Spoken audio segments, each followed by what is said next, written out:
ஆண்டவருக்கு மகிமை உண்டாகட்டும். கர்த்தர் நம்மை ஆசீர்வதிப்பார். ஆண்டவர் உங்களோட கூட இருப்பார். இன்றைக்கு யாராவது முதல் முறையாய் ஆலயத்துக்கு வந்திருந்தால் உங்களையும் இயேசுவின் நாமத்திலே நான் வாழ்த்துகிறேன். தொடர்ந்து சபைக்கு வாருங்கள். கர்த்தர் உங்களை ஆசீர்வதிப்பார். நெடுஞ்செரித்தன் ஸ்தோத்திரம். சீசனாகி சீசனாக்கு அப்படிங்கிற ஒரு தலைப்பில் சில வாரங்களாக நாம் கர்த்தருடைய வார்த்தையை தியானித்தோம். கடந்த மாதத்திலும் கூட இந்த வார்த்தைகளை நாம் படித்தோம். சீசனாகி சீசனாக்கு எத்தனை பேருக்கு ஞாபகம் இருக்குது? ஸ்தோத்திரம். சீசன், நாம் ஒவ்வொருவரும் சீசர்களாக மாறி நாம் மற்றவர்களையும் சீசர்களாக மாற்ற வேண்டும் என்று சொல்லி நாம் தியானித்தோம். சீசன் என்பவன் யார்? சீசனுடைய குணங்கள் என்ன? முதலாவது, சீசன் என்பவன் கற்றுக்கொள்பவன். ஒரு சீசன் என்பவன் கற்றுக்கொள்பவன். ரெண்டாவது, சீசன் தான் கற்றுக்கொண்டதை தன்னுடைய வாழ்க்கையில் கடைபிடிப்பவன், அப்பியாசப்படுத்துவன், தன்னுடைய வாழ்க்கையில் அதை ப்ராக்டிஸ் பண்ணுகிறவன் சீசன். மூன்றாவது, தான் கற்றுக்கொண்டதை, தான் தெரிந்து கொண்ட சத்தியத்தை, தான் கற்றுக்கொண்டதை மற்றவர்களுக்கும் கற்றுக் கொடுப்பவன் சீசன். ஆமென். நான்காவது, சீசன் என்பவன் இந்த உபதேசத்தில், தான் கற்றுக்கொண்ட உபதேசத்தில் நிலைத்திருப்பவன். சத்தியத்தில், வேதத்தில், ஆண்டவரிடத்தில் கற்றுக்கொண்ட சத்தியத்தில், உபதேசத்தில் நிலைத்திருப்பவன். ஆமென், ஆமென். அடிக்கடி மாறி மாறி போக மாட்டாங்க. அரசியலில் பார்த்தீங்கன்னா சிலர் அந்த மனுஷன் எந்த கட்சியில் இருக்கிறானே நமக்கு கன்ஃபியூஸாக இருக்கும். ஏன்னா 6 மாதத்துக்கு ஒரு தடவை அவர் என்ன செய்வார்? கட்சி மாறிக்கிட்டே இருப்பார். சீசன் அப்படி அல்ல. சீசன் என்பவன் தான் கற்றுக்கொண்ட உபதேசத்தில், சத்தியத்தில் கடைசி வரைக்கும் நிலைத்திருப்பவன். கடைசியாக நாம் படித்தோம், சீசன் என்பவன் அன்புள்ளவன்.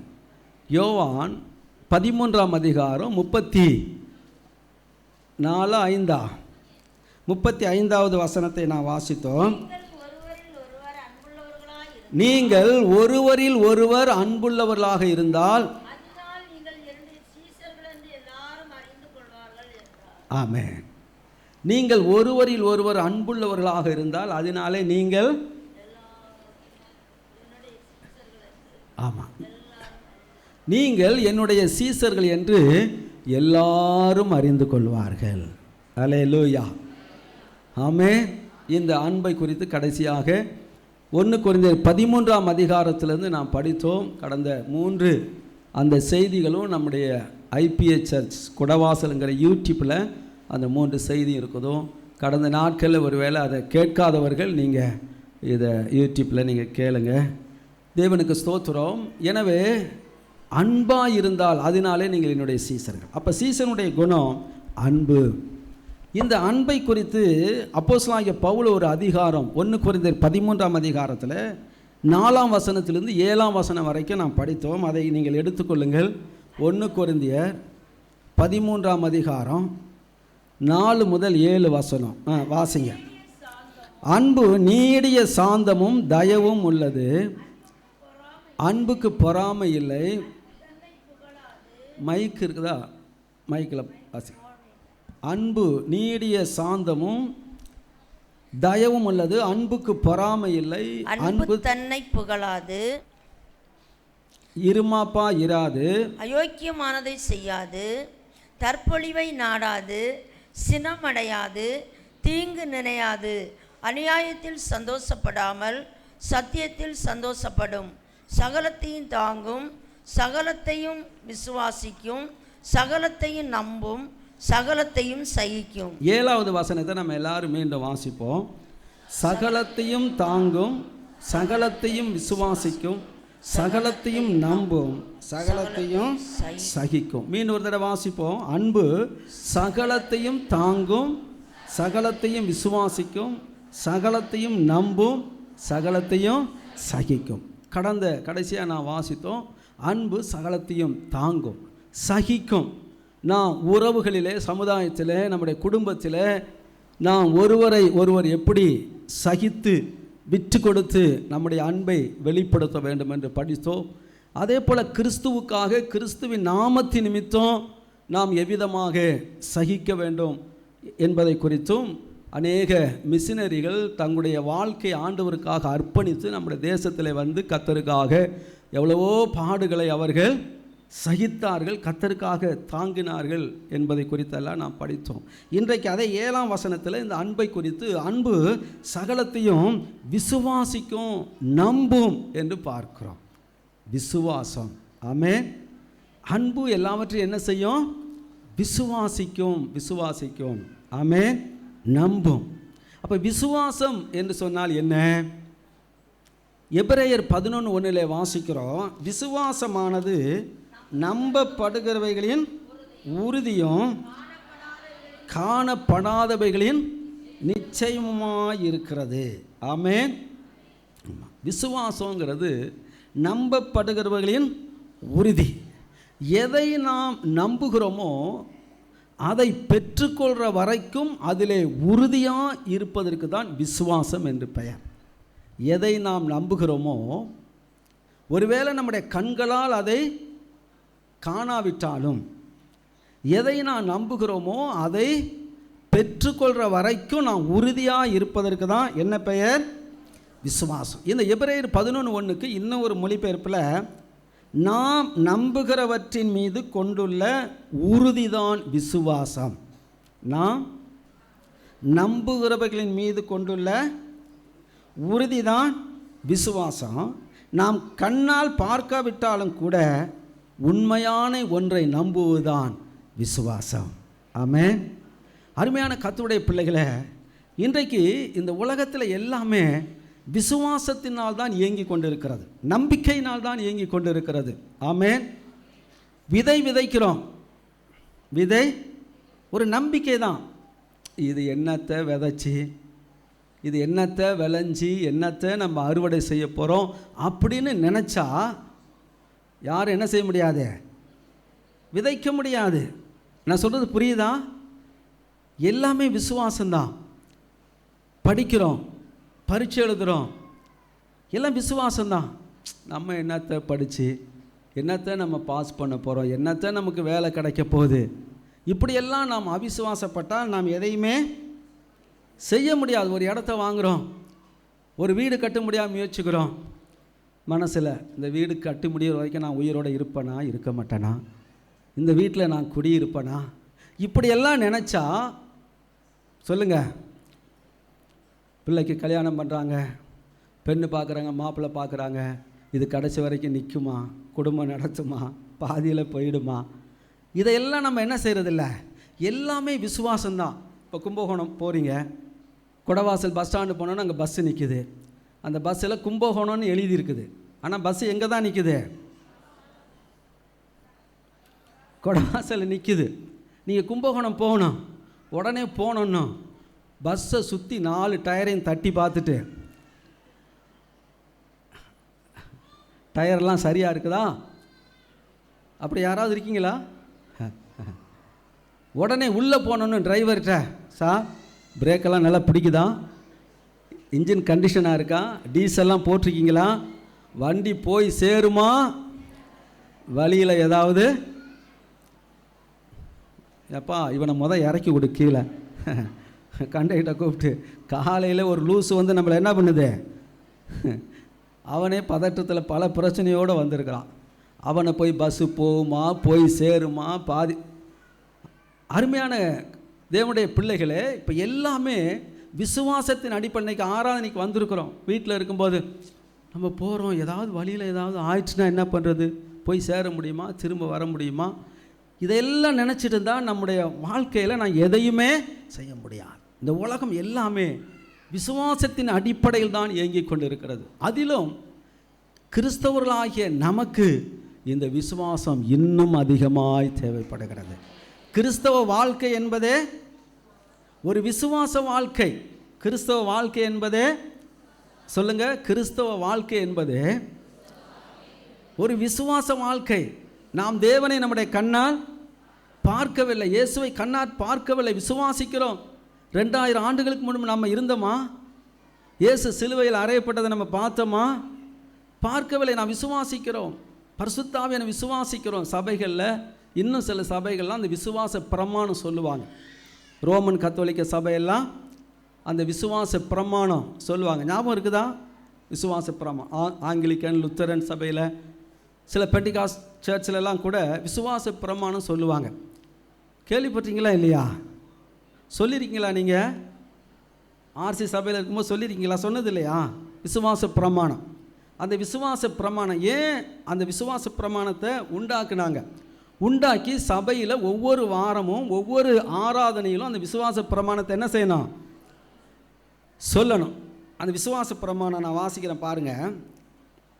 க்ரீடு என்று சொல்லுவாங்க ஆங்கிலத்தில். வானத்தையும் பூமியும் படைத்த சர்வ வல்லமையுள்ள பிதாவாகிய தேவனை விசுவாசிக்கிறேன். அவருடைய ஒரே குமாரனாகிய நம்முடைய நாதர் இயேசு கிறிஸ்துவையும் விசுவாசிக்கிறேன். அவர் பரிசுத்த ஆவியினாலே கன்னி மரியாளிடத்தில் உற்பவித்து பிறந்தார். பொந்து பிலாத்துவின் காலத்தில் பாடுபட்டு சிலுவையில் அறையுண்டு மரித்து அடக்கம் பண்ணப்பட்டு பாதாளத்தில் இறங்கினார். 3ஆம் நாளில் மரித்தோரிடத்திலிருந்து எழுந்தருளினார். பரமண்டலத்திற்கு ஏறி சர்வ வல்லமையுள்ள பிதாவாகிய தேவனுடைய வலது பாரிசத்தில் வீற்றிருக்கிறார். அவ்விடத்திலிருந்து உயிருள்ளோரையும் மரித்தோரையும் நியாயம் தீர்க்க வருவார்.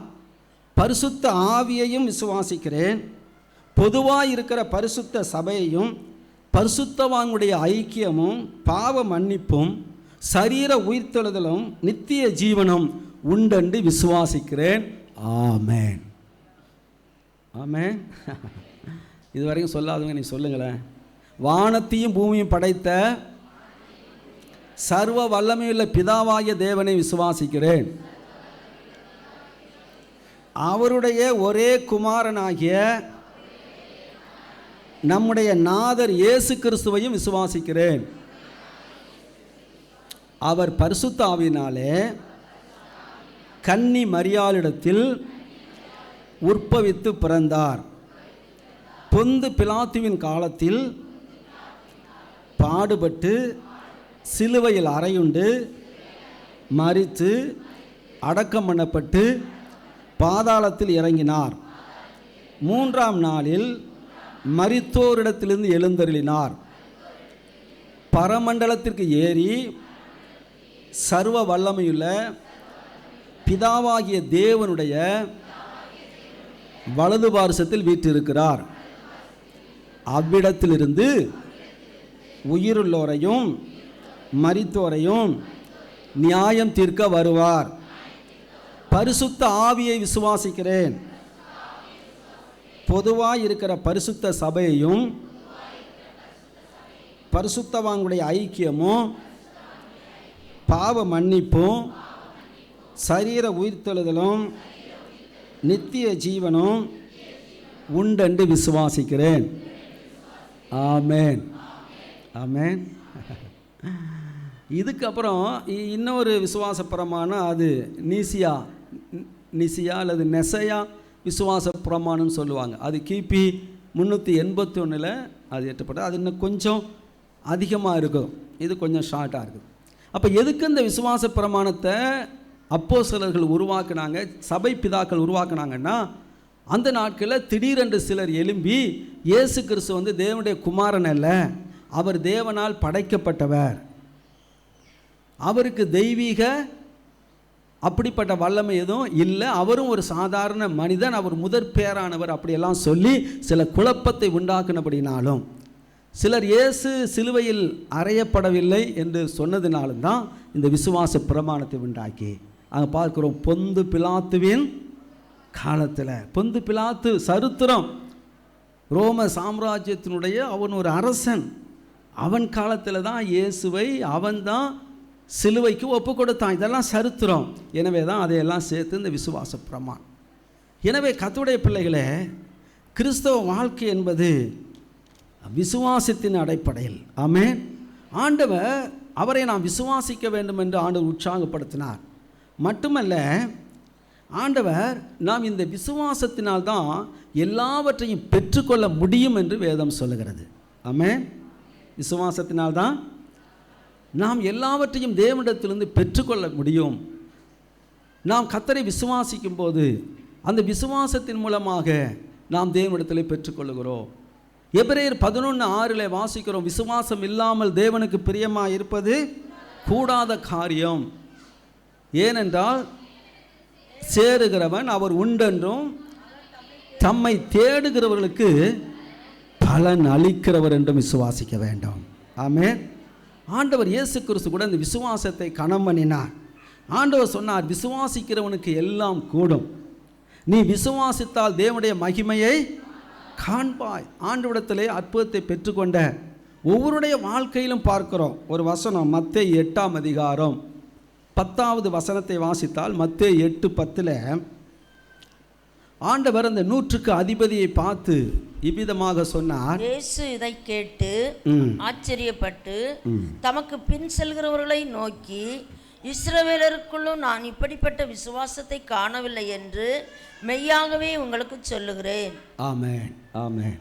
இங்கே ஒரு 100க்கு அதிபதி தன்னுடைய வேலைக்காரன் சுகவீனமாக இருந்தான். அப்பொழுது இயேசுவிடத்திலே அவன் இவ்விதமாக சொல்லுகிறான், ஆண்டவர் சொல்கிறார், நான் உன் வீட்டுக்கு வர்றேன், அவனை வந்து சுகமாக்குவேன்னு சொல்லும்போது அவன் சொல்கிறான், ஆண்டவரே நீர் என் வீட்டுக்கு வர வேண்டாம். ஆமென். நீர் ஒரு வார்த்தை மாத்திரம் சொல்லும், அப்பொழுது என் வேலைக்காரன் சுகமாவான். இந்த வார்த்தையை கேட்ட உடனே தான் ஆண்டவர் ஆச்சரியப்பட்டு சொல்றார், இஸ்ரவேலருக்குள்ளும் இப்படிப்பட்ட விசுவாசத்தை நான் காணவில்லை, நீ போகலாம், உன்னுடைய வேலைக்காரன் பிழைத்திருக்கிறான் என்று சொன்ன மாத்திரத்தில் அந்த வேலைக்காரன் சுகமானான். அல்லேலூயா. அந்த 100க்கு அதிபதியுடைய விசுவாசம், நம்பிக்கை. அவன் சொன்னான், ஆண்டவரே நான் ஒருவனை போவென்றால் போகிறான், வா என்றால் வருகிறான். ஆமென். நான் அதிகாரத்துக்கு கீழ்ப்பட்டிருந்தோம், எனக்கு கீழே அநேகர் என்னுடைய அதிகாரத்துக்கு கீழே இருக்கிறாங்க. அப்போ அவன் அறிந்திருந்தான், அந்த வார்த்தையில் வல்லமை உண்டு, இயேசுவின் வார்த்தையில் வல்லமை உண்டு. எனவே நீர் ஒரு வார்த்தை மாத்திரம் சொன்னால் போதும். ஆண்டவருக்கு ஸ்தோத்திரம். அதே போல் நீங்கள் தொடர்ந்து ஆண்டவர் செய்த அற்புதங்களெல்லாம் பார்க்கும்போது, இன்னும் மத்தேயு 15:28 வசனத்தில் ஆண்டவர் ஒரு கானானிய பெண்ணை பார்த்து இவ்விதமாக சொன்னார், ஸ்திரியே உன் விசுவாசம் பெரியது, நீ விரும்புகிறபடி உனக்காக கடவது. ஆமென். இங்கே ஒரு கானானிய ஸ்திரீ, ஒரு பெண், அவள் இஸ்ரவேல் தேசத்தை சேர்ந்தவள் அல்ல, ஒரு யூத பெண் அல்ல, இந்த வேதத்தை அறிந்தவள் அல்ல. ஆனால் அவளுக்குள்ளே இயேசுவின் மீது ஒரு விசுவாசம், நம்பிக்கை. என்ன, அவளுடைய மகள் கொடிய பிசாசினால் வேதனைப்பட்டாள். நான் நினைக்கிறேன் அவள் பல இடங்களுக்கும் சென்றிருக்கலாம், எத்தனையோ இடங்களுக்கு போயிருக்கலாம், எங்கேயுமே சுகம் கிடைக்கவில்லை, விடுதலை கிடைக்கவில்லை. இப்பொழுது இயேசு கிறிஸ்துவை குறித்து கேள்விப்பட்டு அவள் பின்னாடி, இயேசு பின்னாடி வந்து கூப்பிட்டுக்கிட்டே வர்றா, ஆண்டவரே எனக்கு உதவி செய்யும், இயேசுவே எனக்கு உதவி செய்யும், இயேசுவே எனக்கு உதவி செய்யும். ஆண்டவர் ஒன்றும் கண்டுக்காமல் அவர் பாட்டு போயிட்டே இருக்கிறார். ஆமென், ஆமென். சில நேரத்தில் நாமும் ஜெபிக்கும்போது சில நேரத்தில் ஒன்றும் கண்டுக்கிறது போலே தெரியாமல் இருக்கும். ஆமென். அதனால் நம்ம என்ன செய்யக்கூடாது, சோர்ந்து போகக்கூடாது. ஆமென்.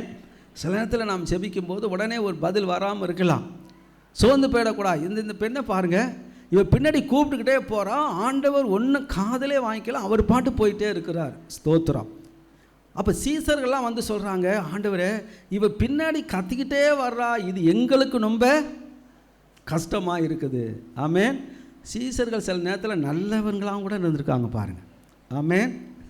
சீசர்கள் சில நேரத்தில், பக்கத்தில் பார்த்து சொல்லுங்கள், சீசர்கள் சில நேரத்தில் நல்லவர்களாக கூட இருந்திருக்கிறாங்க, இரக்கமுள்ளவர்களாக கூட இருந்திருக்கிறாங்க. அவங்க தான் அடிக்கடி இந்த ஆட்களெல்லாம் விரட்டுறாள், ரொம்ப நேரமாச்சு, எல்லாம் ஓடு ஓடு. சின்ன பிள்ளைங்க வந்தால் கிட்ட வராத எல்லாம் ஓடு ஓடு, இயேசுக்கிட்ட யாரும் வரக்கூடாது. ஸ்தோத்திரம். இப்போ வந்து அவங்களே ரெக்கமெண்டேஷன் பண்ணுறாங்க, ஆண்டவரே அவள் பின்னாடி கூப்பிட்டுக்கிட்டே வர்றா ஏதாவது. அப்போ ஆண்டு சொல்கிறாரு, அவர் சொல்ல, இல்லைப்பா இது வந்து பிள்ளையின் அப்பத்தை எடுத்து நாய்க்குட்டிகளுக்கெல்லாம் போட முடியாது அப்படிங்கிறார். உடனே பாருங்கள், அந்த பெண் இதை கேட்டு சொல்கிறா, உண்மைதான் ஆண்டவரே, நாங்கள் நாய்க்குட்டி தான், நாங்கள் கானானிய ஸ்திரீ தான், உங்கள் இஸ்ரவேலர்கள் அல்ல, இந்த வேதத்தை ஆபிரகாமுடைய சந்ததி அல்ல. ஆனாலும் இந்த நாய்க்குட்டி என்ன பண்ணும், அந்த எஜமானுடைய மேஜையிலிருந்து கொஞ்சம் கீழே விழுகிறத என்ன செய்யுமே, தின்னுமே. இதை கேட்ட உடனே ஆண்டவருக்கு ஒரு பெரிய, அவரே ஆச்சரியப்பட்டுட்டார். இவருடைய விசுவாசத்தை பார்த்து ஆண்டவர் ஆச்சரியப்பட்டு சொல்கிறார், ஸ்திரியே உன் விசுவாசம் பெரிது, எனவே நீ விரும்புகிறபடி உனக்கு ஆகக்கூட. சொன்ன மாத்திரத்தில் எங்கேயோ இருந்த அவளுடைய மகளை பிடித்திருந்த பிசாசு அந்த பிள்ளை விட்டு நீங்கி போனது. ஹல்லேலூயா, ஹல்லேலூயா. 12 வருஷம் ஒரு பெண் பெரும்பாடு வியாதியினால் கஷ்டப்பட்டு தன்னுடைய ஆஸ்திகளை எல்லாம் விற்று விற்று விற்று வைத்தியர்களுக்கு கொடுத்தும் ஒருத்தராலும் சுகமாக்க முடியலை. அவ இயேசு கிடத்தில் வந்தா, வஸ்திரத்தின் ஓரத்தை தொட்டாள், உடனே சுகமானாள். இயேசு திரும்பி பார்த்து கேட்டார், என்னை தொட்டது யார்? எல்லாரும் சீசர்லாம் சொல்கிறாங்க, என்ன ஆண்டவரை இவ்வளவு பேர் நெருக்கிட்டு வர்றாங்க. இத்தனை பேர் நெருக்கிட்டு வந்தாலும் விசுவாசத்தோடு ஒருத்தி என் பின்னாடியே வந்துக்கிட்டு இருக்கிறார். ஹல்லேலூயா. ஆண்டவர் எல்லாவற்றையும் அறிந்திருக்கிறார். தேவனுடைய பிள்ளைகளை நான் கூட சில நேரத்தில் நினைப்பேன், ஐயோ இத்தனை கோடி பேர் இருக்கிறாங்களே, இவ்வளோ பேர் ஜெபிக்கும்போது நான் ஜெபம் பண்ணுறதை எப்படி ஆண்டவர் கேட்பார்? சில நேரத்தில் இப்படியெல்லாம் என்ன வரும்? ஆமென். ஆண்டவர் எல்லாவற்றையும் அறிந்திருக்கிறார். எத்தனை கோடி கோடி கோடி கணக்கான இருந்தாலும் ஒவ்வொருவருடைய தனிப்பட்ட பிரச்சனைகளையும் தனிப்பட்ட சூழ்நிலைகளையும் கஷ்டத்தையும் வேதனைகளையும் அறிந்த ஒரு தகப்பனை நாம் பெற்றிருக்கிறோம். ஒரு நல்ல ஆண்டவரை நாம் பெற்றிருக்கிறோம். உடனே அவன் நடுங்கி வந்து, ஆண்டவரே நான் தான் உங்களை தொட்டேன், இந்தந்த பிரச்சனை வியாதி, இப்போ நான் சுகமாயிட்டேன். அவளை பார்த்து இயேசு சொன்னார், பெண்ணே உன்னுடைய விசுவாசம் உனக்கு ரட்சிப்பை தந்தது. அல்லேலூயா. உன் விசுவாசம் உன்னை ரட்சித்தது, நீ சமாதானத்தோட போ. இப்படி சொல்லிக்கொண்டே போகலாம். ஒரு முறை மார்க் 2ஆம் அதிகாரத்தில் இயேசு ஒரு வீட்டுக்கு வந்தார். அந்த வீட்டில் இருக்கிறான்னு கேள்விப்பட்டு எல்லாரும் வீட்டுக்குள்ளே வந்துட்டாங்க. இப்போ வீட்டுக்குள்ளே போகிறதுக்கே இடம் இல்லை. அந்த நேரத்தில் பார்த்தா 4 பேர் சேர்ந்து ஒருத்தனை தூக்கிட்டு வர்றாங்க. அவன் யார்? திமிர்வாதம். ரொம்ப திமிர்வாதம். கைகால் விளங்காதவன், எழுந்து நடக்க முடியாதவன் தூக்கிட்டு வர்றாங்க. வந்து பார்த்தா உள்ளே போகிறதுக்கு இடமே இல்லை. உடனே இந்த 4 பேர் சேர்ந்து அவனை அப்படியே வீட்டில், அந்த வீட்டு மேலே ஏறி வீட்டை ஓட்டையை பிரிச்சுட்டாங்க. ஆமென், ஆமென், ஆமென். ஆமாம், சில நேரத்தில் இயேசுவி நிமித்தம் இப்படிப்பட்ட சின்ன சின்ன நஷ்டங்கள்லாம் வந்தால் உடனே ஆஹா ஓ ஐயோ அப்படி ஆயிடுச்சு இப்படி ஆயிடுச்சு எல்லாம் ஒன்றும் நீங்கள் கவலைப்பட்டாங்க. அந்த வீட்டுக்காரங்களுக்கு பாருங்கள், அவங்க இப்படி யார் சொன்னாங்க, இந்த இயேசுவை உள்ளே கூப்பிட்டதும் போதும் வீடே மழை பெஞ்சா என்ன ஆகுறது, வெயில். நான் நினைக்கிறேன் அதுக்கப்புறம் நல்ல ஒரு மாடி வீடு அவங்களுக்கு வந்து இதை காட்டில் சிறந்த ஒரு வீட்டை. ஆமென். ஏசப்பாவுக்காக அந்த உலகத்தில் யாரும் நஷ்டப்பட்டவங்க கிடையாது. ஆமென், ஆமென். நாம் ஒரு 100 ரூபா இழந்தோம்னா 200 ரூபாயா கர்த்தர் கொடுப்பார். ஆமென், ஆமென். ஆண்டவருக்காக யாரும் நஷ்டப்படுறதில்லை, நஷ்டப்பட்டு போக மாட்டோம். ஆண்டவருக்கு யாரும் கடன்காரனும் கிடையாது. ஆமென். ஆண்டவருக்கு யாரும் கடன்காரன் கிடையாது. நம்ம எவ்வளவாய் கர்த்தருக்காக பிரயாசப்படுறோமோ அதை பார்க்கிலும் அதிகமாகவே கர்த்தர் நமக்கு செய்கிறார். அந்த மனுஷனை வீட்டிலேருந்து கீழே இறக்குறாங்க. அங்கே எழுதியிருக்குது, இயேசு அவர்கள் விசுவாசத்தை கண்டு. யாருடைய விசுவாசம்? அந்த தூக்கிட்டு வந்தாங்கல்ல, இவனை ஆண்டவர் பார்க்கல, அவர்களுடைய விசுவாசத்தை கண்டு அவனை பார்த்து உன் படுக்கை எடுத்துக்கொண்டு வீட்டுக்கு போன்னு சொன்னார். எழுந்து வீட்டுக்கு போனான். கரங்களை தட்டி ஆண்டவரை ஸ்தோத்திரம் பண்ணுவோமா? ஹல்லேலூயா, ஹல்லேலூயா, ஹல்லேலூயா. அருமையானவர்களே, கிறிஸ்தவ வாழ்க்கை என்பது விசுவாசத்தின் அடிப்படையில் ஆண்டவரை விசுவாசிக்கிறவர்களை தேவன் கைவிடுகிறதில்லை. நாம் விசுவாசத்தினால் நீதிமான் பிழைப்பான் என்று வேதம் சொல்லுகிறது. எனவே அன்பு எல்லாவற்றையும் விசுவாசிக்கும். சரி, கடைசியாக ஒரு காரியத்தை சொல்லி நாம் சோமெல்லாம் நினைக்கிறேன். அப்போ நம்முடைய வாழ்க்கையில் நம்ம என்ன செய்யணும்? இந்த விசுவாசத்தின் வார்த்தைகளை நாம் அறிக்கை செய்ய வேண்டும். ஆமென். இன்னொரு விதத்தில் சொன்னால் விசுவாச வார்த்தைகளை நாம் பேச வேண்டும். ஆமென். பக்கத்தில் பார்த்து சொல்லுங்கள். ஒரு வசனத்தை வாசிங்க. 2 கொரிந்தியர் 4ஆம் அதிகாரம் 13வது வசனம். 2 கொரிந்தியர் 4ஆம் அதிகாரம் 13வது வசனம். விசுவாசித்தேன் ஆகையால் பேசினேன் என்று எழுதியிருக்கிறபடி, விசுவாசித்தேன் ஆகையால் பேசினேன் என்று எழுதியிருக்கிறபடி நாங்களும் அந்த விசுவாசத்தின் ஆவியை உடையவர்களாயிருந்து உடையவர்களாக இருந்து விசுவாசிக்கிறபடியால் பேசுகிறோம். சோத்ரம். அப்ப அப்போஸ்தலனாகிய பவுல் சொல்லுகிறார், எழுதியிருக்கிறபடி விசுவாசித்தேன், ஆகையால் பேசினேன் என்று எழுதியிருக்கிறபடி நாங்களும் அந்த விசுவாசத்தின் ஆவியை உடையவர்களாக இருந்து விசுவாசிக்கிறபடியால் நாங்கள் என்ன செய்கிறோம்? பேசுகிறோம். ஆமென். அருமையான கர்த்தருடைய பிள்ளைகளை, நம்முடைய வாயினால் அந்த விசுவாசத்தின் வார்த்தைகளை நாம் பேச வேண்டும். தேவனுடைய வார்த்தையை பேச வேண்டும். விசுவாசத்தின் வார்த்தைகளை நாம் பேச வேண்டும்.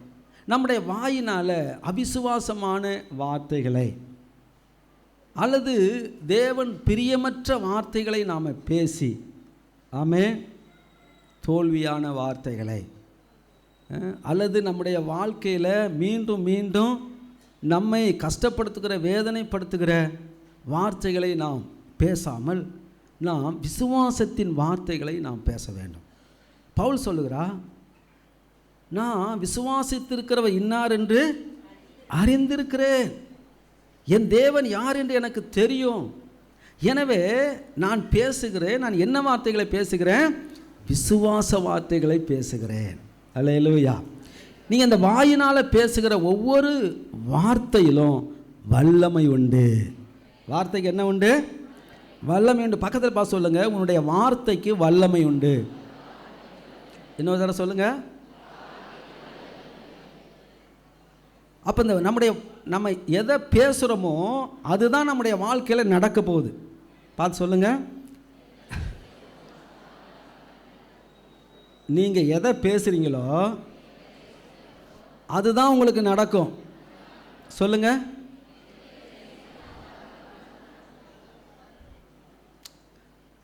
இவன் எங்கே ரட்சிக்கப்பட போகிறான்?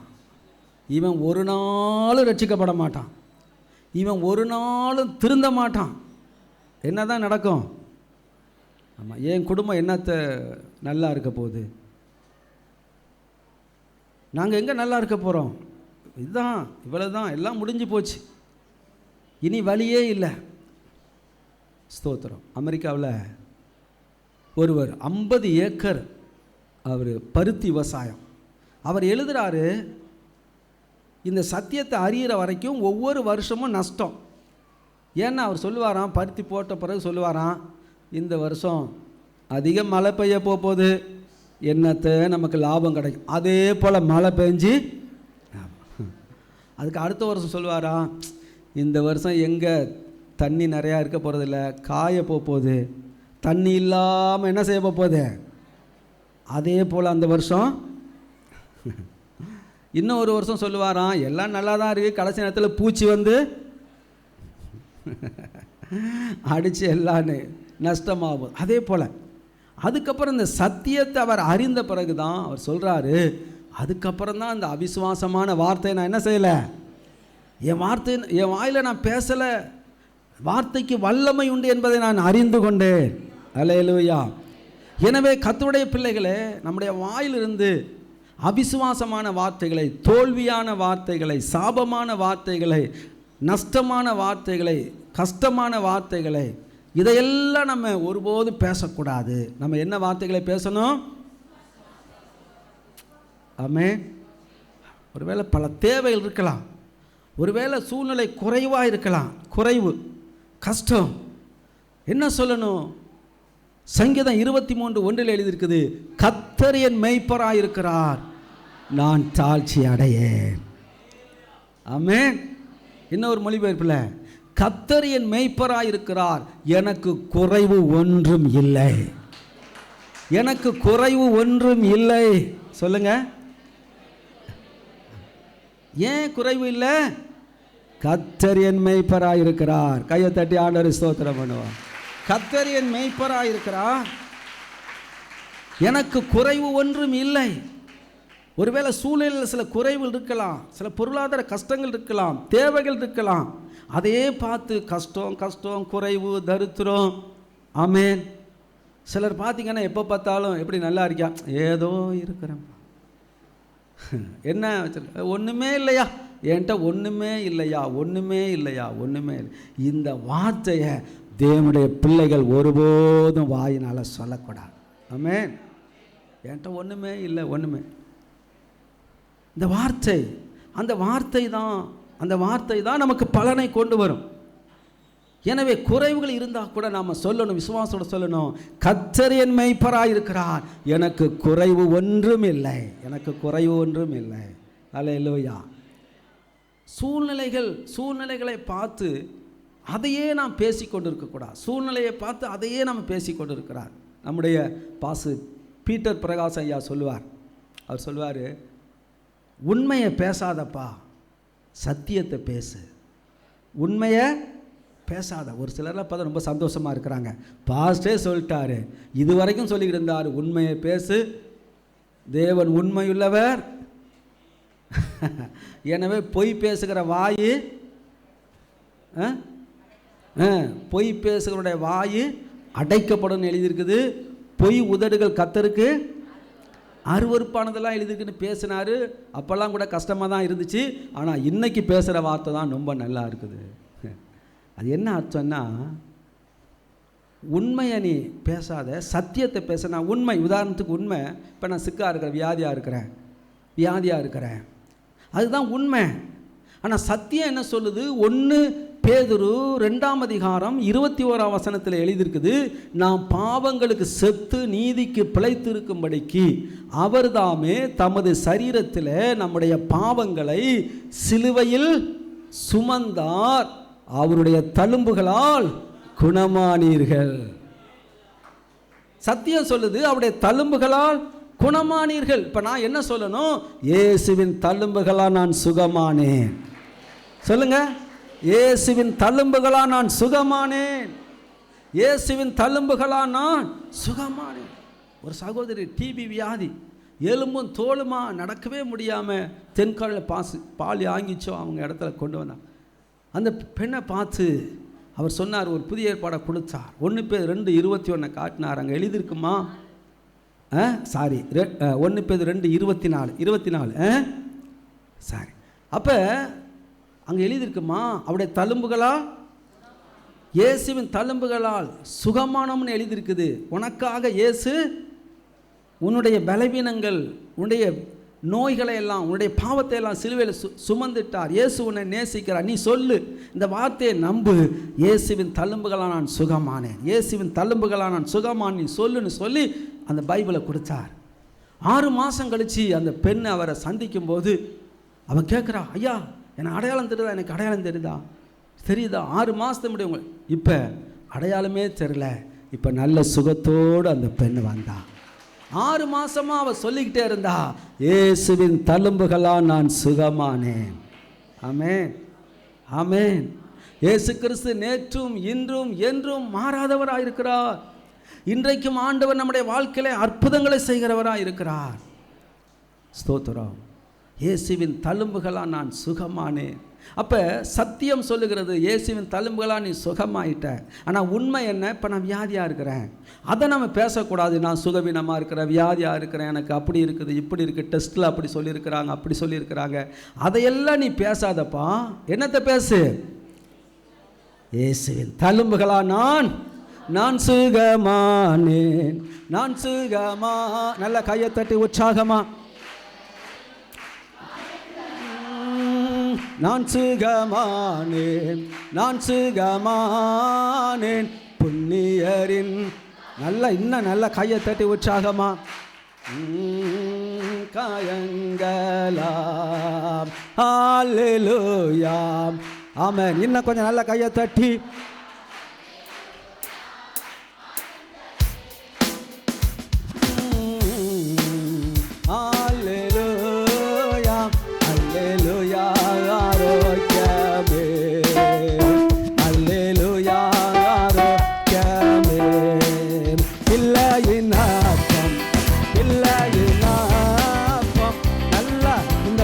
நான் பாடும் போறேன். ஒருவேளை சரீரத்துல பலவீனமா சுகவீனமா வந்திருந்தா, ஓ கர்த்தருடைய வல்லமை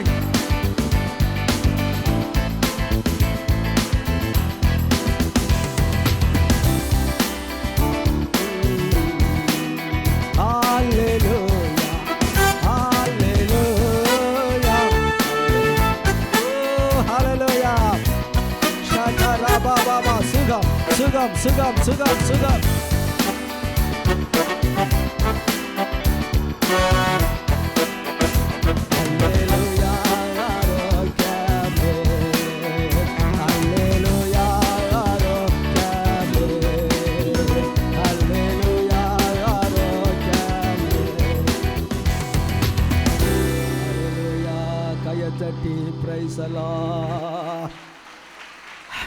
இந்த பாட்டில் 2 காரியம் நடந்திருக்குது. ஆமாம். ஒன்று, ஒரு சிலருக்கு நல்ல பலன் உண்டாயிருக்குது, சுகம் உண்டாயிருக்குது, கர்த்தருடைய நாம் மகிமைப்பட்டிருக்குது. இன்னொன்று, லேசா தூக்கத்துக்கு போனவங்கெல்லாம். இதை பாடும்போது எனக்கு ஒரு ஞாபகம் வந்துச்சு. அப்போ ரட்சிக்கப்பட ஆத்மடைய எங்கள் ஊரில் கதை, பாரத கதை நடக்கும். 40 நாள் நாங்கள்லாம் போய் உட்காந்துருப்போம். சோத்திரம் 10 மணிக்கு ஆரம்பிப்பாங்க, காலையில் 4 மணிக்கு முடியும். 10 மணிக்கு ஆரம்பிக்கும் போது எல்லாம் உட்காந்துருப்பாங்க. 10:30, 11, 12, 12 போகும்போது ஒவ்வொன்றா சாஞ்சி ஒவ்வொன்றா, ஏன்னா போகும்போதே கையில் என்ன கொண்டு போகிறது? பாய், தலைவாணி, தண்ணி, எல்லாமே தண்ணி பாட்டில். அப்புறம் 1 மணிக்கு பார்த்தா அங்கே ஒன்று, அங்கே ஒன்று, அங்கே ஒன்று, அங்கே ஒன்று. இது எல்லாமே 90 வயசுக்கு மேலே, 95 வயசுக்கு மேலே, 100. அது ஏற்கனவே வீட்டில் தூக்கம் வராத கேஸ். அங்காக உட்காந்துருக்கோம். அந்த 1 மணிக்கு அடிப்பான், டப டப டப டப டப டபன்னு எல்லா வச்சிருக்கிற எல்லா இன்ஸ்ட்ருமெண்ட்டையும் சேர்த்து அடிக்கும்போது எல்லாம் வாரி சுருட்டு என்ன செய்யும்? எல்லாம் எழுந்துச்சு. அப்போ அந்த ஆள் ஒருத்தன் ஒரு கதை சொல்லுவான். ஒவ்வொரு நாளும் சூப்பராக ஒரு கதை சொல்லுவான். ஆமேன். எப்படியோ இன்றைக்கி 2 காரியம் நடந்துச்சு. ஆமேன். எனவே உண்மையை சத்தியத்தை சத்தியத்தை பேச வேண்டும். ஆமேன். பவுல் சொல்லுகிறா பிலிப்பியர் 4:13, என்னை பலப்படுத்துகிற கிறிஸ்துவினாலே எல்லாவற்றையும் செய்ய எனக்கு பலன் உண்டு. சில நேரங்களில் நீங்கள் பலனற்றவர்களாக இருக்கலாம். ஒருவேளை சரீரத்தில் உங்களுக்கு பலன் இல்லாமல் இருக்கலாம், செய்ய வேண்டிய வேலை பெருசாக இருக்கலாம். ஒருவேளை ஆத்துமாவில் உங்களுக்கு பலன் இல்லாமல் இருக்கலாம், ஆவியில் உங்களுக்கு பலன் இல்லாமல் இருக்கலாம். ஐயோ, தேவைகள் இப்படி இருக்குது, பிரச்சனை இப்படி இருக்குது, காரியம் இப்படி இருக்குது, ஐயோ பலன் இல்லையே, என்னென்னைக்கு செய்யணுமே, இதை செய்யணுமே. ஒருவேளை உங்களுடைய சரீரத்தில் பலன் இல்லாமல் இருக்கலாம். அந்த சூழ்நிலை பார்த்து நீங்கள் சொல்லணும். இந்த வார்த்தையை நான் அடிக்கடி சொல்லியிருக்கிறேன். சில நேரங்களில் அன்னைக்கு காரியம் பெருசாக இருக்கணும், போகணும் வரணும், காலையில் என்னால் ஏந்திரிக்கவே முடியாது. சில நேரத்தில் 10 தடவை கையை வைத்து சொல்லுவேன், என்னை பலப்படுத்துகிற கிறிஸ்துவினாலே எல்லாவற்றையும் செய்ய பலன் உண்டு. என்னை பலப்படுத்துகிற கிறிஸ்துவினாலே இந்த வார்த்தையை சொன்னணும். அந்த வார்த்தையில் இருக்கிற வல்லமை நம்முடைய சரீரத்தில் இறங்கும், ஆவியில் இறங்கும், ஆத்துமாவில் இறங்கும். ஒரு புதிய கிருபை உண்டாகும், ஒரு புதிய பலன் உண்டாகும் கர்த்தருடைய பிள்ளையே.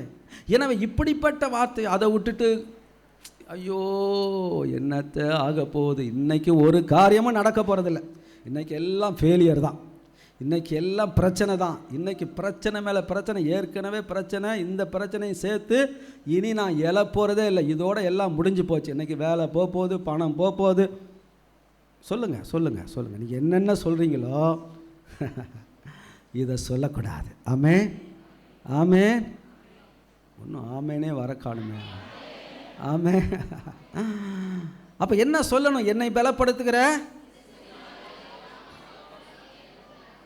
பலனுண்டு, பலனுண்டு. விசுவாச வார்த்தைகளை தாவீது சொல்லுகிறான், கர்த்தர் எனக்காக யாவையும் செய்து முடிப்பார். முடிப்பார். என் பலன் அல்ல, என் தேவன் எனக்கு உதவி செய்வார், அவர் உதவி செய்வார், அவர் உதவி செய்வார். அல்லேலூயா.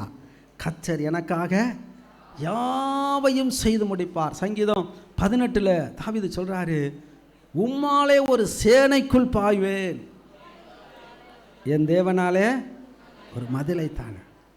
உம்மாலே ஒரு சேனை பெருசாக இருக்குது, பிரச்சனை பெருசாக இருக்குது. ஆமேன். கோலியாத்து, பெலிஸ்தியர்கள், சுற்றிலும் இருக்கிற அநேக தேசத்தின் எதிரிகள், பாளையம், தாவி சொல்கிறாரு, கத்தாவே பாளையம் இப்படியெல்லாம் எவ்வளோ பேர் எத்தனை பேர் வந்தா என்ன, நான் இப்போ பாய போகிறேன். எப்படி எப்படி? உம்மாலே ஒரு சேனைக்குள் பாய்வேன். அல்லேலூயா, ஆமென். மதில் ரொம்ப பெருசு தான், பிரச்சனை ரொம்ப பெருசு தான், தேவை ரொம்ப பெருசு தான். ஆனால் என் தேவனாலே தாண்டுவேன்.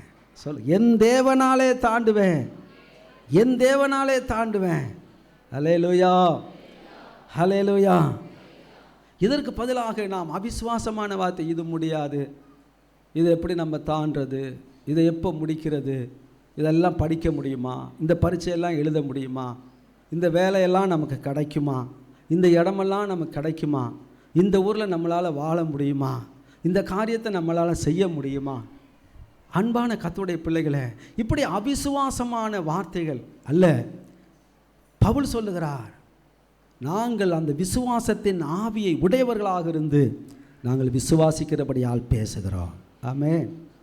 எனவே நம்முடைய வாயிலிருந்து புறப்படுகிற வார்த்தைகள் விசுவாசத்தின் வார்த்தைகள், தேவனுடைய வார்த்தைகள், வேதத்தில் சொல்லப்பட்டதான அந்த வார்த்தைகளை நான் பேச வேண்டும். வேதம் முழுவதும் அநேக வாக்குத்தத்தங்களை, கிட்டத்தட்ட 5000 6000 வாக்குத்தத்தங்களை தேவன் நமக்கு கொடுத்திருக்கிறார். ஆமென். அதுக்காகத்தான் என்ன சொல்கிறோம், பைபிள் படிங்க, பைபிளை படிங்க, வசனத்தை படிங்க, வசனத்தை இருதயத்தில் வையுங்க. ஆமென், ஆமென். அதை மெடிடேட் பண்ணுங்க, அதை தியானிங்க, அந்த வார்த்தைகளை சிந்தியுங்கள். ஆமென். எந்த வார்த்தைகளை? தேவனுடைய வார்த்தைகளை. நம்முடைய மனம் பாருங்கள், எல்லாத்துக்கும் ஒரு கனெக்ஷன் இருக்குது. மனம் சிந்தனை. நம்ம எதையெல்லாம் சிந்திக்கிறோமோ அதெல்லாம் நம்முடைய இருதயத்தில் வந்து தங்கும். எதெல்லாம் சிந்திக்கிறோமோ அதெல்லாம் நம்முடைய இருதயத்தில் வந்து தங்கும். நம்முடைய இருதயத்தில் எது இருக்குதோ அதுதான் நம்முடைய வாயில் வரும். இருதயத்தில் என்ன இருக்குதோ அது வாயில் வரும். சொல்லுங்கள், நம்ம மனசில் எதையெல்லாம் நினைக்கிறோமோ, எதை சிந்திக்கிறோமோ அதுவெல்லாம் எங்கே வரும்? இருதயத்துக்கு வரும். மனம், இருதயம், வாய், இது மூணுக்கும் கனெக்ஷன் இருக்குது பாருங்கள். ஆமென். எனவே தான் தேவையில்லாத காரியத்தெல்லாம் நம்ம சிந்திக்கக்கூடாது. சில நேரத்தில் ஏன் ஒருத்தரை பார்த்தா ஏன் அவர் மேலே கசப்பாக இருக்குது, சில நேரத்தில் பார்த்தா அவங்க இந்த தவறை செஞ்சே இருக்க மாட்டாங்க, ஆனால் அவங்க வேறு ஏதாவது பேசினா கூட என்னை குறித்து தான் அவன் என்ன செய்கிறான், பேசுகிறான் அப்படின்னு வாயில் அந்த வார்த்தை வருது. ஏன்? அந்த நபரை குறித்து ஏற்கனவே இருதயத்தில் என்ன இருக்குது. அப்போ அந்த நபரை குறித்து ஏற்கனவே நம்முடைய மனதில் என்ன செய்கிறோம், சிந்திக்கிறோம். அவன் அப்படி இப்படி, அவன் சரியில்லை, அவன் என்ன குறித்தான் பேசுகிறான். யாராவது ஒருத்தவங்க ஒரு நபரை குறித்து உங்களை சொல்கிறாங்க, இன்ன நபர் உன்னை குறித்து தீமையாக என்னது பேசுனாங்கன்னு சொன்ன உடனே உண்மையிலே அவன் பேசியே இருக்க மாட்டான், போட்டு கொடுக்குறவன் ஏதாவது என்ன செய்வான், போட்டு கொடு. ஆனால் நம்முடைய மனசில் அவனை குறித்தே என்ன செய்கிறான், நினச்சி நினச்சி நினச்சி அவனை குறித்த காரியங்கள்லாம், அவன் அப்படி இப்படி, அவனுக்கு அதை செஞ்சேன் இதை செஞ்சேன், அவளுக்கு அதை செஞ்சேன், கஷ்டப்பட்ட நேரத்தில் உதவி செய்ய, நன்றி இல்லை, நன்றி இல்லாத வாய்க்கு வந்ததெல்லாம் பேசி அதெல்லாம் அதையே நினச்சி நினச்சி அதெல்லாம் இருதயத்தில் போய் என்ன செஞ்சிடுது. அடுத்து அந்த நபரை நம்ம பார்க்கும்போது அந்த நபரை குறித்து நம்முடைய இருதயத்தில் என்னெல்லாம் நம்ம வச்சிருக்கிறோமோ அதெல்லாம் எங்கே வருது சொல்லுங்க. ஆண்டவர் சொன்னார், இருதயத்தின் நிறைவினால் வாய் பேசும். இருதயத்தில் கசப்பும் வெறுப்பும் தேவையில்லாத காரியத்தை எல்லாம் இருதயத்தில் நம்ம வச்சுருந்தா அதுதான் நம்முடைய வாய் வழியாக பேசுவோம். நம்முடைய இருதயத்தில் தேவனுடைய வார்த்தைகள் இருந்தா, விசுவாசமான வார்த்தைகள் இருந்தா, நல்ல வார்த்தைகள் இருந்தா, சொல்லுங்க, நல்ல மனுஷன், வசனத்தை சொல்லுங்க, நல்ல மனுஷன்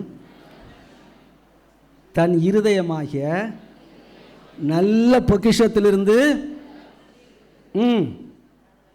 எங்கே எழுதியிருக்குது, எங்கேயோ எழுதியிருக்கு. மத்தேயு 12ஆம் அதிகாரம் 12ஆம் அதிகாரமா ஆண்டு சொன்னார், நல்ல அந்த வசனத்தை வாசிங்க. நல்ல மனுஷன், வாசிக்கிறீங்களா? மத்தேயு 12:35. நல்ல மனுஷன்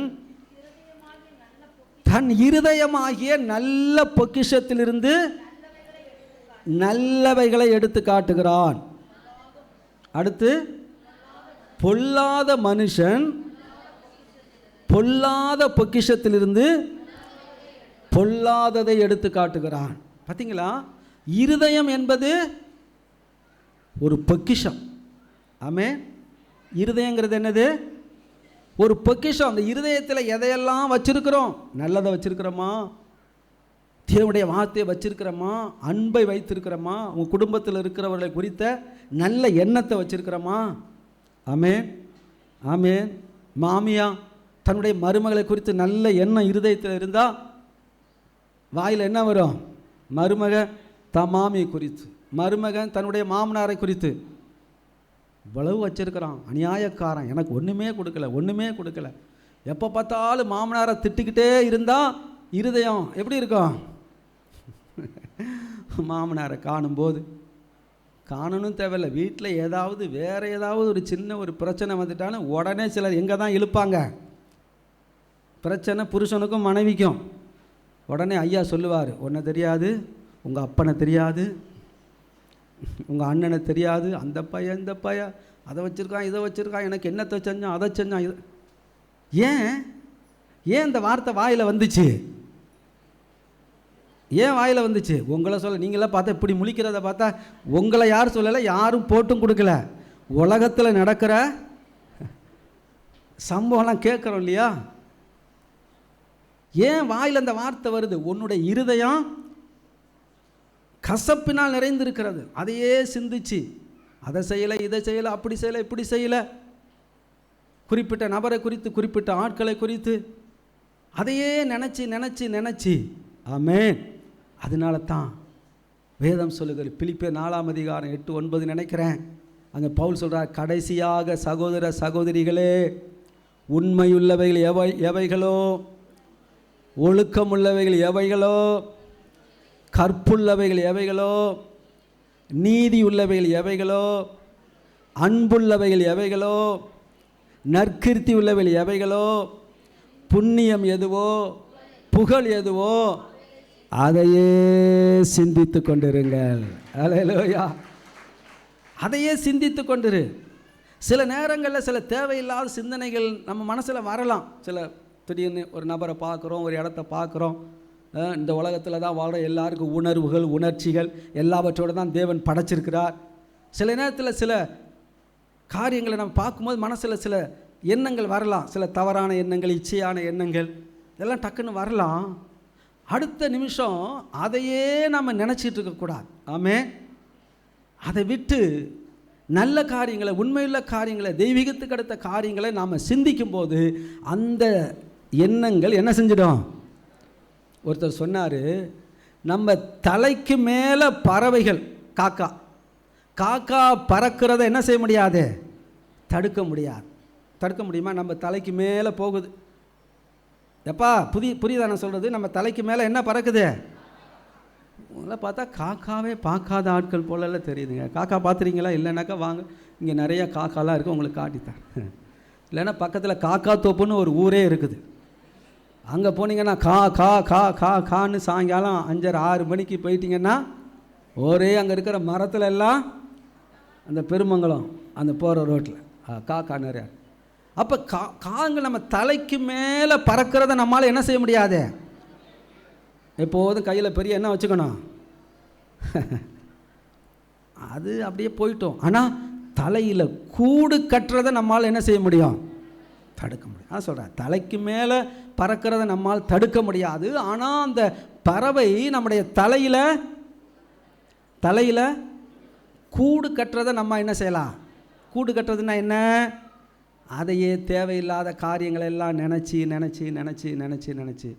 திடீர்னு ஒருத்தனை பார்த்து கத்தி எடுத்து கொன்று அல்லது ஒரு கட்டை எடுத்து அடித்து கொள்றான்னு வச்சுங்க. திடீர்னு ஒரு மனுஷனை பார்த்த உடனே அந்த எண்ணம் அவனுக்கு வந்துச்சா? இல்லை, அவனை குறித்து ஏற்கனவே மனசில் நினச்சி நினச்சி நினச்சி கசப்பு அதெல்லாம் இருதயத்தில் வச்சிருக்கிறான். திடீர்னு பார்க்கும்போது நேரம் கிடைக்கும்போது பழி வாங்குறான். ஆமென். சில நபரை குறித்து இருதயத்தில் சில தவறான எண்ணங்கள் கசப்புகள் இருக்கும்போது குறிப்பிட்ட நேரத்தில் அவங்க ஏதாச்சும் ஒரு சின்ன காரியத்தில் தவறு செஞ்சுட்டா சிக்கிட்டா உடனே இருதயத்தில் இருக்கிறலாம் என்ன செய்யுது? வாய் வழியாக வருது. அவங்கள அவதூறாக பேசுகிறோம், தவறாக பேசுகிறோம். ஆமென். அப்போ இந்த எண்ணங்கள் நாம் தேவையில்லாத எண்ணங்கள், தேவையில்லாத காரியங்களை நாம் தியானிக்காதபடி, அதனால தான் வேதம் சொல்லுகிறது, கர்த்தருடைய வேதத்தில் பிரியமாயிருந்து இரவும் பகலும் அவருடைய வேதத்தில் தியானமாக இருக்கிற மனுஷன் பாக்கியவான். அவன் நீர்க்கால்களின் ஓரமாய் நடப்பட்டு தன் காலத்தில் தன் கனியை தந்து இலையுதிராதிருக்கிற மரத்தை போல் இருப்பான். அவன் செய்வதெல்லாம் வாய்க்கும். அல்லேலூயா.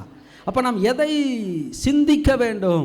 நல்ல காரியங்களை, உண்மையுள்ள காரியங்களை, அன்புள்ள காரியங்களை, நற்கிருத்தியான காரியங்களை. ஆமென், ஆமென். ஒருவேளை மனைவி சில காரியங்கள் நீங்கள் விரும்புகிற காரியத்தை செய்யாமல் இருக்கலாம், சில குறைகள் அவங்களிடத்தில் இருக்கலாம்.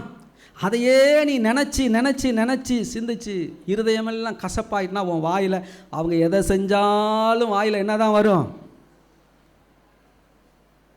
தேவையில்லை கசப்பான வார்த்தையில். ஏன்? இருதயத்தில் என்ன இருக்குது? புருஷனை குறித்து, மனைவி குறித்து, பிள்ளைகளை குறித்து, சொந்த பந்தங்களை குறித்து, அக்கம் பக்கத்தில் இருக்கிற குறித்து, நம்மோடு வேலை பார்க்குற குறித்து, கர்த்தருடைய பிள்ளைகளை யாரை குறித்து நம்முடைய இருதயத்தில் கசப்பான ஒருவேளை தவறு செஞ்சால் வாய் விட்டு சொல்லுங்கள், நீ இந்த காரியத்தை எனக்கு செஞ்சால் அது எனக்கு கஷ்டமாக இருக்குது. ஸ்தோத்திரம். ஆமென். தேவனுடைய பிள்ளைகள் அதையெல்லாம் போட்டு நம்முடைய இருதயத்தில் வச்சுட்டு இருக்கக்கூடாது. ஆமென், ஆமென். ஒன்று ஆமேனும் காணும், அல்லேலியாவும் காணும், ஒன்றும் காணும். இருதயம் என்பது ஒரு பொக்கிஷம். ஆமென். இந்த இருதயமாகிய பொக்கிஷத்தில் தேவையில்லாத சாக்கடையெல்லாம் நம்ம இருதயத்தில் இருக்கக்கூடாது. நல்ல காரியங்கள், அன்புள்ள காரியங்கள். ஆமென். தேவனுடைய வசனம். அப்போ அது அங்கே இருந்தால் தான் சூழ்நிலைகள் நேரத்தில் நம்முடைய வாயினால் இந்த வார்த்தைகள் வரும். ஆமென், ஆமென். சொல்லுவாங்க இல்லையா, பானையில் இருக்கிறது தான் அகப்பையில் வரும். பானையில் என்ன இருக்குதோ அதுதான் வரும். அப்போ பானை சிலர் சாப்பிட்டு சாப்பிட்டு வயிறை பெரிய பானை சாப்பிட வேண்டியது அவசியம்தான். இதையும் கொஞ்சம் சாப்பிடணும். ஆமென். எதை சாப்பிடணும்?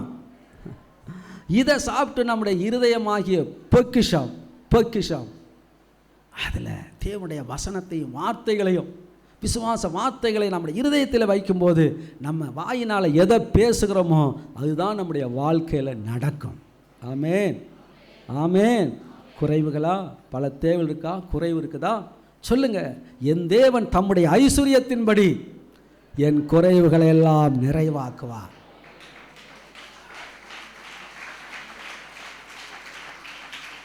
என் தேவன் தம்முடைய ஐஸ்வரியத்தின்படி என் குறைவுகளை எல்லாம் நிறைவாக்குவார்.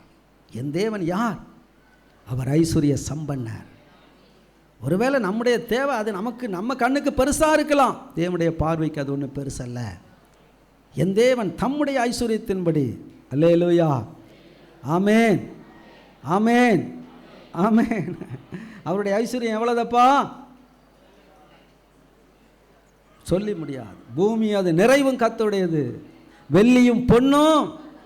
என் தேவன் தம்முடைய ஐஸ்வர்யத்தின்படி என் குறைவுகளை எல்லாம் நிறைவாக்குவார். அது என்ன குறைவாக இருந்தாலும் சரி, யாராலும் அந்த குறைவை தீர்க்க முடியாத ஒரு குறைவாக இருந்தாலும் என் தேவன் தம்முடைய ஐஸ்வர்யத்தின்படி.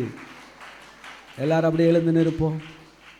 சிங்கக்குட்டிகள் பட்டினி கிடக்கும், ஆண்டவரை தேடுவோர்க்கு குறையில்லையே. சிங்கக்குட்டிகள்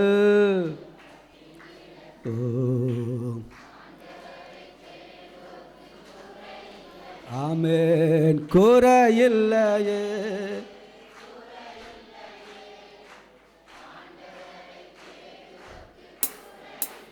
ஓ குறையில்லையே, குறையில்லையே.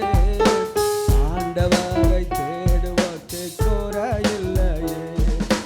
சிங்கக்குட்டிகள் பட்டினி கிடக்கும், ஆண்டவர்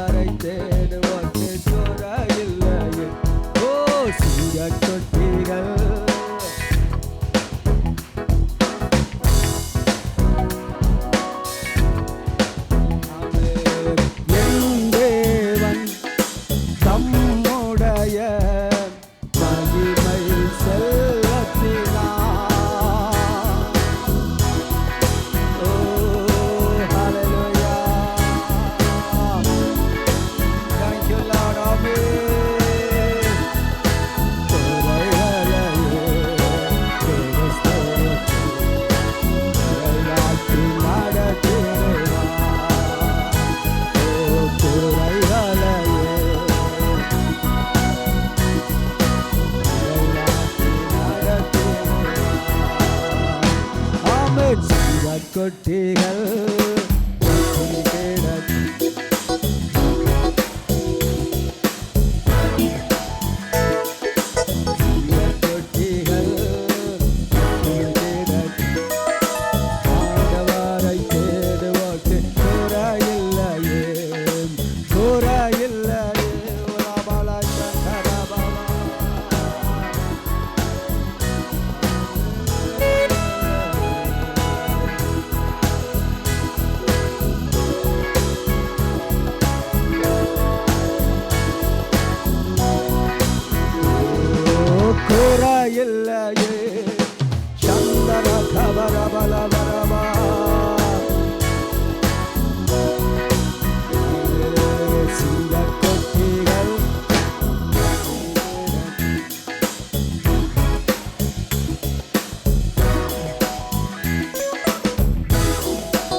அன்பு எல்லாவற்றையும் விசுவாசிக்கும், எல்லாவற்றையும் நம்பும்.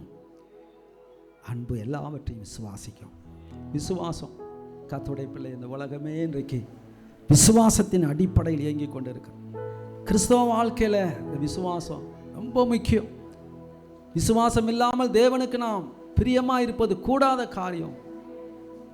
சீசர்கள் ஆண்டவரிடத்தில் கேட்டாங்க, கர்த்தாவே எங்களுடைய விசுவாசத்தை இன்னும் பெருக பண்ணப்பா என்று சொல்லி. விசுவாசத்தை துவக்குகிறவர், அவரே நிறைவு செய்கிறவர். வேதம் முழுவதும் கர்த்தரை விசுவாசித்து அற்புதங்களை பெற்றுக்கொண்டவர்களை பார்க்கிறோம். தேவன் நமக்கு கிருபை செய்வாராக. நான்காவதாக, நீங்களும் நானும் நம்முடைய வாயினால ஒருபோதும் அவிசுவாசமான வார்த்தைகளை பேசக்கூடாது, தோல்வியான வார்த்தைகளை பேசக்கூடாது, அதைரியமான வார்த்தைகளை பேசக்கூடாது. பிசாசு நம்முடைய மனதில் கொடுக்கிற வார்த்தையை பேசக்கூடாது. ஆண்டவர் நமக்கு கொடுத்திருக்கிறதான சத்தியத்தை பேச வேண்டும். தேவனுடைய வார்த்தையை பேச வேண்டாம், விசுவாசமான வார்த்தையை பேச வேண்டாம். சூழ்நிலையை பார்க்க வேண்டாம். அங்கே பல குறைவுகள் இருக்கலாம், நஷ்டம் இருக்கலாம், கஷ்டம் இருக்கலாம். சொல்லணும், என் தேவன் தம்முடைய ஐஸ்வர்யத்தின்படி எல்லாவற்றையும் நிறைவாக்குவார். கர்த்தர் எனக்காக யாவையும் செய்து முடிப்பார். என்னை பலப்படுத்துகிற கிறிஸ்துவினால் எல்லாவற்றையும் செய்ய எனக்கு பலன் உண்டு. இயேசுவின் தழும்புகளால் நான் சுகமானேன். யெகோவா ஈரே, கர்த்தர் எல்லாவற்றையும் பார்த்து கொள்ளுவார். எல் ஷடாய், என் தேவன் சர்வ வல்லமை உள்ளவர். அவர் சொல்ல ஆகும், அவர் காட்டில நிற்கும். கர்த்தருடைய பிள்ளைகளுக்கு நன்மை செய்வார், என் குடும்பத்துக்கு நன்மை செய்வார். என் பிள்ளைகள் நல்லா இருப்பாங்க, இந்த வீட்டை கட்டுவேன், இந்த இடத்தை வாங்குவேன், கர்த்தருக்காக ஊழியம் செய்வேன். என் குடும்பத்தில் இருக்கவங்க ரட்சிக்கப்படுவாங்க, என் ஊர் ரட்சிக்கப்படும். கர்த்தர் என்னை உயர்த்துவார். இன்னைக்கு இருக்கிற கஷ்டம் மாறும், இன்னைக்கு இருக்கிற பிரச்சனை மாறும். இன்னைக்கு ஒருவேளை மற்றவர்களை என்னை நிந்திக்கலாம், என் வாழ்க்கையில் இருக்கிற குறைவை பார்த்து நிந்திக்கலாம், உனக்கு ஒரு குழந்தை இல்லையே என்று சொல்லி நிந்திக்கலாம். ஒரு நாள் வரும், கர்த்தருடைய குறைவை நிறைவாக்குவார். என்னை நிந்திச்சவங்கெல்லாம் பார்த்து ஆச்சரியப்படும்படியாய் கர்த்தர் எனக்கு பிள்ளைகளை கொடுப்பார். இன்றைக்கு ஒருவேளை எனக்கு ஒரு சொந்த ஒரு வீடு இல்லாமல் இருக்கலாம், எனக்கென்று ஒரு இடம் இல்லாமல் இருக்கலாம். ஒருவேளை மற்றவங்க பார்த்து என்னை நிந்திக்கலாம். நீ இயேசுவை நம்புற, உன் வாழ்க்கையில் ஏன் இந்த குறைவு? உனக்கு ஒன்றும் இல்லை, ஒரு வீடு இல்லை, ஒரு வேலை இல்லை, ஒழுங்கான ஒரு ட்ரெஸ்ஸே உனக்கு இல்லையே, ஒரு நல்ல செருப்பு இல்லையே, நீ படிக்கிற, உன் கூட இருக்கிறவங்களாம் பாரு, நீ ஏசுங்கிற, உன் வாழ்க்கையில் என்ன இருக்குது? ஒருவேளை இன்னைக்கு மற்றவங்க நம்மளை பார்த்து சொல்ல, நாம் சொல்லணும், என் தேவன் என்னை ஆசீர்வதிப்பார், என் தேவன் என்னை உயர்த்துவார், என் தேவன் என்னை மேன்மைப்படுத்துவார். என் ஆண்டவர் யார்? அவர் சிறியவனை புழுதியிலிருந்து எடுத்து எளியவனை குப்பையிலிருந்து உயர்த்துகிற ஆண்டவர். இன்னைக்கு இருக்கிற நஷ்டம் நிரந்தரமானதல்ல. கர்த்தர் என்னை உயர்த்துவார், கர்த்தர் என்னை வாழ வைப்பார். என் வேலையை கர்த்தர் ஆசீர்வதிப்பார், என் பிஸ்னஸை கர்த்தர் ஆசீர்வதிப்பார், என் குடும்பத்தை ஆசீர்வதிப்பார். இன்றைக்கு எனக்கு விரோதமாக இருக்கிற இந்த தீமைகள், பொல்லாத மனிதர்கள், பொல்லாத சத்துருக்கள் எல்லாவற்றிலிருந்து கர்த்தர் என்னை விடுதலை ஆக்குவார். என் ஆண்டவர் ஏன் கூட இருக்கிறார். என்னை அழைத்தவர் உண்மையுள்ளவர், என்னை ரட்சித்தவர் உண்மையுள்ளவர். ஆடுகளை மேய்த்து கொண்ட தாவீதை அரசனாய் மாற்றின ஆண்டவர், அடிமையாய் கொண்டு போகப்பட்ட தானியேலை பாபிலோன் தேசத்திலே உயர்த்தி வைத்து அழகு பார்த்த ஆண்டவர், அனாதையாய் இருந்த எஸ்தரை 127 தேசங்களுக்கு ராஜாத்தியாய் உயர்த்தினவர். என் ஆண்டவர் இன்றைக்கு உயிரோடு கூட இருக்கிறார். என்னை ஆசீர்வதிப்பார், என்னை வாழ வைப்பார். இந்த வியாதி மாறும், இந்த கஷ்டம் மாறும். ஒருவேளை இன்னைக்கு எனக்கு கடன், தரித்திரம், அவமானம், ஆண்டவர் அநேகருக்கு கடன் கொடுக்கக்கூடியவளா என்ன மாற்றுவார். இன்றைக்கு ஒருவேளை நான் ஒரு கடனாளியா இருக்கலாம், என் ஆண்டவர் என்னை ஆசீர்வதிப்பார், என் பிள்ளைகளை ஆசீர்வதிப்பார். எந்த இடத்துல நாங்கள் அவமானப்பட்டோமோ, எந்த இடத்துல நாங்கள் நிந்திக்கப்பட்டோமோ, எந்த இடத்துல நான் ஒன்றும் இல்லாமல் இருந்தனோ, அதே இடத்துல எல்லாம் உடையவளாக என் ஆண்டவர் ஆசீர்வதிப்பார். ஆமென், ஆமென். விசுவாசத்தின் வார்த்தைகளை பேசுவோம், கர்த்தருடைய வார்த்தையை பேசுவோம். நம்முடைய இருதயத்தில் யாரை குறித்து கசப்பு வேண்டாம், வெறுப்பு வேண்டாம், தேவையில்லாத வார்த்தைகள் வேண்டாம். நம்முடைய இருதய நிறைவினால் வாய் பேசும், நம்முடைய வாயில் நல்ல வார்த்தைகளை பேசும், மற்றவர்களை உற்சாகப்படுத்தும், தைரியப்படுத்தும். நாம் அதெல்லாம் ஒரு சீசனுக்குரிய அடையாளம். நாம் ஒவ்வொருவரும் சீசர்களாக மாறி இன்னும் அநேகரை சீசர்களாக மாற்ற வேண்டும். கடைசி நாட்களில் இருக்கிறோம். அநேக சீசர்களை நாம் உருவாக்க வேண்டும். அநேகரை கத்திற்பட்சத்தில் நாம் கொண்டு வர வேண்டும். இந்த வருஷத்தில் 8வது மாதத்துக்கு வந்தாச்சு. இன்னும் ஒரு சில மாதத்தில் நாம் புதிய ஆண்டுக்குள்ளே போகிறோம். நாம் கர்த்தருக்காக என்ன செய்கிறோம்? ஆண்டவர் நமக்கு உதவி செய்வார். கர்த்தர் நம்மை கொண்டு பெரிய காரியங்களை செய்வார். கர்த்தர் நம்மை கொண்டு பெரிய காரியங்களை செய்வார். தகப்பனே, இந்த நாளுக்காக நன்றி. இந்த ஆகஸ்ட் மாதம் 2வது ஞாயிற்றுக்கிழமையில நாங்கள் கூடி வந்து உம்மை பாடி துதித்து ஆராதிக்க கர்த்தர் அந்த கிருபைகளுக்காக நன்றி அப்பா. தகப்பனே, நாங்கள் விசுவாசத்தின் வார்த்தைகளை பேச வேண்டும், விசுவாசத்தினால் அற்புதங்களை நாங்கள் பெற்றுக்கொள்ள வேண்டும் என்று ஆண்டவரே, ஒரு சீசனுக்குரிய அடையாளம் அன்பு. அந்த அன்பு எல்லாவற்றையும் விசுவாசிக்கும், எல்லாவற்றையும் நம்பும் என்று படித்தோம். நம்முடைய வாழ்விலே அந்த விசுவாசத்தின் ஆவியை கர்த்தர் ஒவ்வொருவர் பேர ஊற்றும். ஆண்டவர் பவுல் சொல்லுகிறானே, நாங்கள் அந்த விசுவாசத்தின் ஆவியை உடையவர்களாக இருக்கிறோம். அப்படிப்பட்ட அபிஷேகத்தினால சபையில் இருக்கிற எங்கள் எல்லாரையும் நிரப்பி விடுங்கப்பா. விசுவாசத்தின் ஆவியினால் நிரப்பி விடுங்கப்பா. கர்த்தர் இந்த வாரம் முழுவதும் நடத்தும், ஒரு குறைவில்லாதபடி. என் தேவன் தம்முடைய ஐஸ்வர்யத்தின்படி உடைய பிள்ளைகளை ஆசீர்வதிப்பீராக. மதுக்கரம் கூட இருக்கட்டப்பா. விசேஷமாக நாளைய தின யூத் மீட்டிங்காக நாங்கள் ஜெபிக்கிறோம். ஆண்டவரே, இந்த வாலிபர் கூட்டத்துக்காக ஸ்தோத்திரம். அதற்கண்டு இசை வாசிக்க மற்ற காரியங்களை செய்ய வந்திருக்கிற அன்பு பிள்ளைகளுக்காக ஸ்தோத்திரம். இருக்கிற நேரங்களில் கிருபர்களுடைய எங்களுடைய சபையில் இருக்கிற எல்லா வாலிபர்களுக்காக நாங்கள் ஜெபிக்கிறோம். உடைய பிள்ளைகளை ஆசீர்வதியும், பலப்படுத்தும், உற்சாகப்படுத்தும். இந்த வாலிபர் கூட்டத்துக்காக தொடர்ந்து ஜெபிக்க ஆயத்தப்பட இன்னும் அநேக வாலிபர்களை ஆண்டவர் நாளைக்கு கொண்டு வர உதவி செய்ய. அநேக சபைகளிலிருந்து வருகிற வாலிபர்களுக்காக ஸ்தோத்திரம். எல்லா விதமான தேவைகளை நீ சந்திக்கிறதுக்காக ஸ்தோத்திரம். கால சூழ்நிலைகள் எல்லாம் சாதகமாக இருக்கிறதுக்காக ஸ்தோத்திரம். தேவக்காரன் கூட இருக்கட்டும், பெரிய காரியங்களை செய்யப்பா. இன்றைக்கு யாராவது முதல் முறையாக ஆலயத்துக்கு வந்திருந்த அவர்களை ஆசீர்வதிங்கப்பா. சமாதானத்தோடு அனுப்புங்க. இயேசு நல்லவர், உடைய பிள்ளைகளுக்கு நன்மை செய்யும். இப்பொழுது இந்த வாலிபர் ஜெபத்தை கூடுகை ஆசீர்வதி. எல்லா மகிமையும் உமக்கே உமக்கே உமக்கே உமக்கே. கரங்களை தட்டி பிதா, குமாரன், பரிசுத்த ஆவியாகிய திரியேக தேவனுக்கு நன்றி சொல்லுவோம். தகப்பனே, எல்லா மகிமையும் உமக்கே சொல்லுவோம். உடைய பிள்ளைகளை சமாதானத்தோடு அனுப்பும்.